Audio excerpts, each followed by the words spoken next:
ابطال 2023.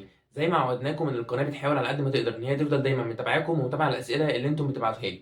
فعشان كده من هنا لحد يوم الامتحان هنفضل متابعين الاسئله اللي انتم بتبعتوها وهنحاول ان احنا نرد عليها. في الفيديو دوت هنرد على 3 اسئله اغلبكم كان باعتها لي. اول مشكله وهي طبعا النحو، وازاي اذاكر نحو وانا في فتره المراجعه وكله اتراكم عليا. تاني مشكله كلمات الانجليزي او كلمات اللغه الثانيه انا ما بقتش عارف ان انا احفظها.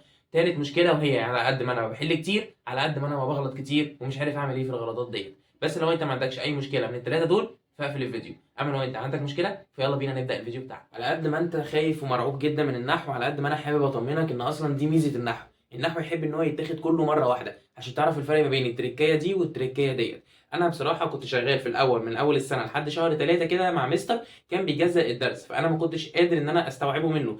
بس جيت في شهر 3 كده وحسيت ان انا مش فاهم اي حاجه خالص، يعني تقريبا نفس الفتره اللي انت حاسس دلوقتي فيها ان انت برضو محتاس والدنيا كلها متراكمه عليك.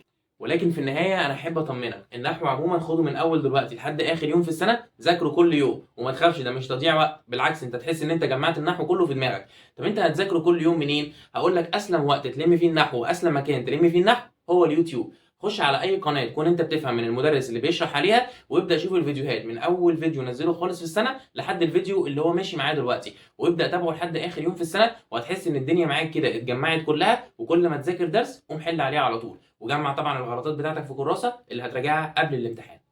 تاني مشكله وهي كلمات الانجليزي. على قد ما كلمات الانجليزي او كلمات اللغه التانيه بيكونوا كتير وبيحتاجوا مجهود فعلا في ان انت تحفظهم وان هم يثبتوا في دماغك، على قد ما ان طرق حفظهم بتكون كتيره جدا. فانا هقول لك على كذا طريقه يسهلوا عليك ان انت ازاي تحفظهم.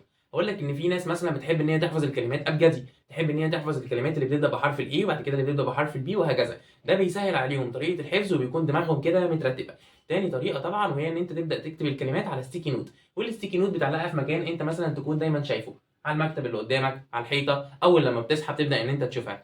وناس تانية بقى بتحب ان هي تحفظ الكلمات بالترتيب العادي جدا، تحفظ يونت 1 بعد كده يونت 2 بعد كده يونت 3. اختار منهم الطريقه اللي تعجبك، بس حاول ان انت تقسمهم، ما تاخدش كميه كبيره كلها في يوم واحد، لان انت كل ما بتحفظ كتير في يوم واحد كل ما هتنسى كتير. حاول ان انت تقسمهم على مراحل بحيث مثلا ان انت كل يوم تحفظ 20 او 30 كلمه حسب ما عقلك ما بيبدا ان هو يستوعب، وهتلاقي ان هم ثبتوا معاك بطريقه سهله جدا وبسيطه. والاهم ان انت قبل ما تنام حاول ان انت تقراهم او تسمعهم لنفسك بسرعه عشان لما تصحى تاني يوم تلاقي كله ثابت هنا. وتالت مشكله بقى فعلا من اللي بتبعتوها وهي الحل الكتير. على قد ما انا ما بحل كتير على قد ما انا ما بغلط كتير، ولكن ده شيء طبيعي جدا في فتره المراجعه. فتره المراجعه زي ما قلنا وزي ما بنقول وزي ما هنفضل نقول لحد اخر يوم في ثانويه عامه هي الفتره اللي انت بتلم فيها كل حاجه. طبيعي ان انت تفاجئ نفسك بحاجات كانت واقعه منك، ممكن تكون حاجات زمان انت ما كنتش بتغلط فيها وتيجي في المراجعه وتغلط فيها، لان فتره المراجعه دي هي اللي بتبدا ان انت تربط المنهج كله ببعضه. فما تتفاجئش لو انت بتغلط لان ده شيء متوقع جدا، ولكن ازاي اتعامل مع الغلطات هو ده السؤال. لازم افهم الاول ايه سبب الغلطه اللي انا غلطتها ديت. هي الغلطه ممكن يكون ليها اسباب، اكيد طبعا ممكن يكون ليها اسباب. هقول لك ازاي. 3 اسباب ممكن يكونوا لاي غلطه عموما. ممكن تكون حته انت مش فاكرها فانت هترجع للحته بتاعت الشرح دي تاني وهتبدا ان انت تقراها وتحفظها كويس قوي.